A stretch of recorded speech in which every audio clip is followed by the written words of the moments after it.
Selamat pagi sahabat di dalam Tuhan.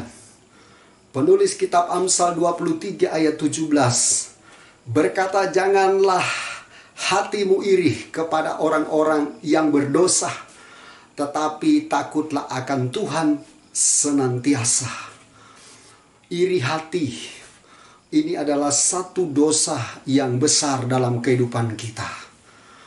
Pada waktu Saul berperang dengan musuh-musuhnya dan juga Daud ikut berperang, maka waktu mereka kembali dari medan peperangan, setiap kali wanita-wanita di Israel menyanyi bahwa Saul hanya bisa membunuh beribu-ribu, tetapi Daud membunuh berlaksa-laksa.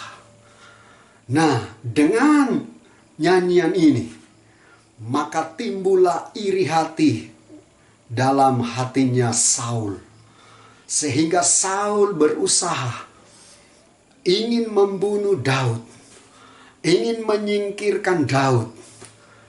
Padahal Daud seorang prajurit yang bersama-sama berperang dengan dia, melawan setiap musuh-musuh. Perhatikan di sini, seorang yang dikuasai dengan iri hati, yang pertama dia akan timbul kemarahan.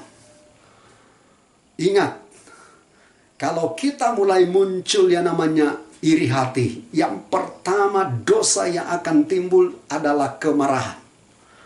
Dan kemarahan itu akan terus bertumbuh, berkembang sampai tujuannya kita benar-benar gak suka, kita benci, kita kesal, bahkan kita ingin membunuh. Jadi pada pagi hari ini saya mau ingatkan kepada sahabat-sahabat semua, buang dosa iri hati dan gantikan dengan sukacita, ucapan syukur dari hati kita. Orang yang suka iri hati, kenapa? Karena dia adalah orang yang merasa bisa. Dia merasa unggul. Dia merasa lebih dari orang lain. Dan ini mengandung yang namanya kesombongan. Alkitab berkata Tuhan tidak suka dengan orang yang sombong. Orang yang sombong akan diruntuhkan. Jadi dosa iri hati ini akan menimbulkan kesombongan yang dalam kehidupan kita. Karena itu saya mau beritahukan kepada sahabat-sahabat di dalam Tuhan, stop iri hati. Kalau lihat orang lain berhasil, lihat keluarga kita berhasil, sesungguhnya kita harus senang.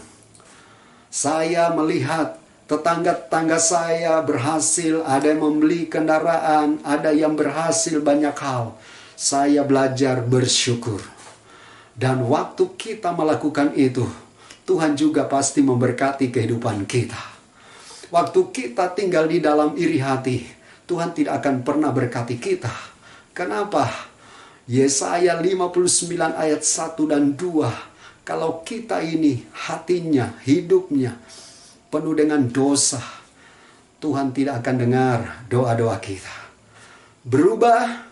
Dan saya mau ingatkan kembali, stop iri hati. Belajar menyembah Tuhan, belajar bersyukur dengan apa yang ada, belajar berterima kasih kepada Tuhan. Dari perkara kecil sampai Tuhan percayakan perkara besar, kita tetap bersyukur. Kalau kita ini melayani, mengucap syukur pelayanan yang Tuhan sudah percayakan. Mungkin kita sedang merintis pelayanan, tetaplah bersyukur. Tidak perlu kita iri hati, tidak perlu kita kesal dengan hamba-hamba Tuhan yang lain yang sedang berhasil. Atau kita sebagai anak-anak Tuhan yang sedang membuka usaha. Tetaplah belajar mengucap syukur dan terus minta hikmat, urapan daripada Tuhan dan keberhasilan daripada Tuhan. Daripada kita iri hati kepada orang-orang yang belum bertobat, orang-orang berdosa, atau orang-orang luar sana yang membuat kita iri, kita stop. Kita mulai bersyukur, kita mulai berterima kasih. Jadi, kita semua harus punya komitmen.